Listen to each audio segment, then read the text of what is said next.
Aristote, le grand philosophe, j'allais dire le prince et le plus grand de tous les philosophes que la Terre ait jamais porté, peut-être avec Hegel, remarque dans ses cours de métaphysique, oh, n'ayez pas peur, la métaphysique c'est simplement ce qui cherche à aller plus loin, c'est au-delà de ce qu'on voit dans le physique, métaphysique. Or Aristote remarque que le début, qu'il faut faire très attention au début, que ce soit un discours, que ce soit une maison, que ce soit une entreprise, que ce soit un développement intellectuel, car il dit dans le début est compris tout le reste. C'est ce qui va, tout est déjà dans le commencement, dans le début. Alors, c'est ce qui va me permettre, sous un titre de parabole, que j'appelle une Vénus colossale. Une Vénus colossale. On pense plus beaucoup à Vénus aujourd'hui, mais enfin, on met des statues dénudées un peu partout. Mais mon titre est très précis. Une Vénus colossale. Au musée d'art moderne de Stockholm, on entre dans le musée par le sexe d'une Vénus colossale, intitulée Porte de la vie. C'est vrai, la Porte de la vie. Mais enfin, écoutez bien les dimensions. On a tout le loisir de contempler la nudité du dedans, puisqu'elle mesure, ce sexe mesure, cet intérieur, cette entrée, cette porte, 26 mètres de haut et 10 mètres de haut, et 26 mètres de large. Et je me dis, mais par quelle porte faudrait-il alors entrer dans le mystère de la vraie vie? On peut admirer les Suédois, ils ont des tas de choses admirables, mais quand même, quelquefois, ils dérapent un peu. Vous imaginez ce que ça veut dire, un sexe de 26 mètres de large et de 10 mètres de haut?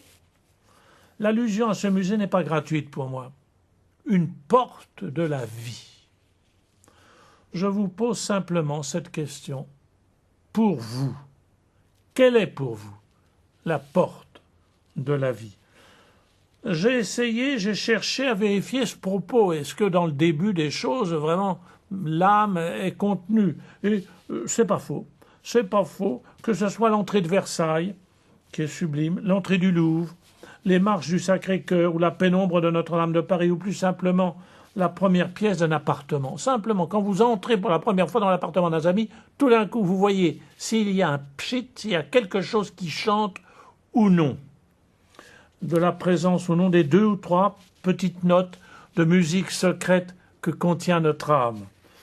Indique si le lieu que nous entrons a une âme. Pensez à Vézelay comme à la place Saint-Pierre de Rome, ou à la grotte de Greccio, qui est si humble. C'était la grotte où saint François d'Assise a inventé la première crèche vivante, et on voit le rocher dans le fond où il dormait.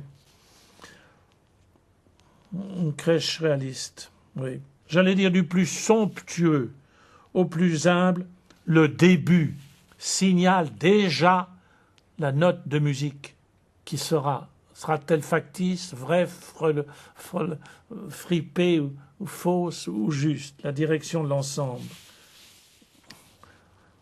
Oui. Pour vous, quelle est l'entrée de la porte de la vie? Saint Pierre avait déjà répondu à la question. Tout a commencé par 2 questions de Jésus à Saint Pierre. Que cherches-tu au début? Et à la fin, tout à fait, la question de Jésus qui a trahi, de Saint Pierre qui a trahi. Pierre, m'aimes-tu? C'est la découverte de la réciprocité. C'est Dieu qui mendie notre amour. C'est la même chose avec la Samaritaine. C'est la même chose avec Marie-Madeleine, avec Pascal ou Thérèse de Lisieux. Ils auraient dit la même chose. Tout a commencé par l'amour et la découverte. Et c'est ça la porte de la vie. Que Dieu nous attendait bien plus que nous ne l'attendions.